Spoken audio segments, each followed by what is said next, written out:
Dobrodošli na Balkanska posla. Danas vam pokazujem kako pripremam rusku salatu.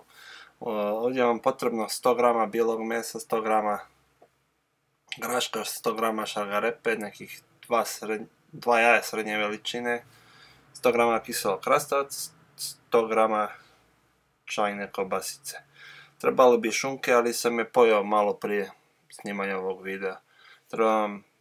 Treba vam nekih 120 do 150 g majoneza, jedna kašičica senfa i za ovu količinu nekih pola limuna srednje veličine.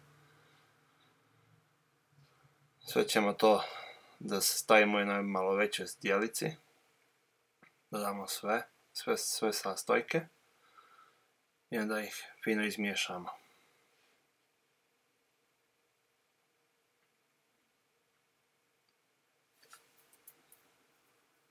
Jako je važno da sve to bude jako sitno isjeckano, recimo da bude sve u veličini zrne graška, ne veće od toga. U tome je sva draž ruske salate i ukus se jako mijenja ukoliko su sastojci mnogo krupni.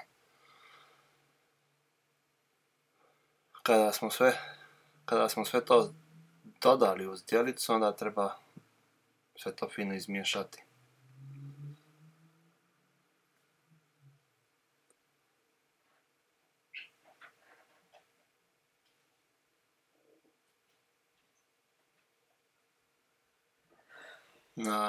Na ovu količinu od nekih pola kilograma sastojaka dodajem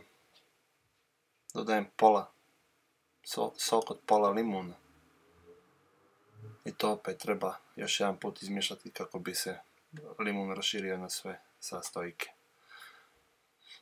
Onda ćemo da damo jednu kašiku senfa, blagi senf ja koristim, i nekih 120 do 150 g majoneza. I onda sve to treba fino izmiješati kako bi se dobio konačni proizvod. Treba dodati bibera i soli, onako po ukusu, kako ko voli.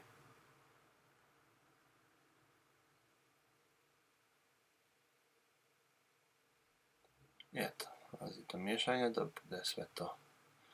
Ukoliko mislite da imate nedovoljno majoneza, slobodno dajte još.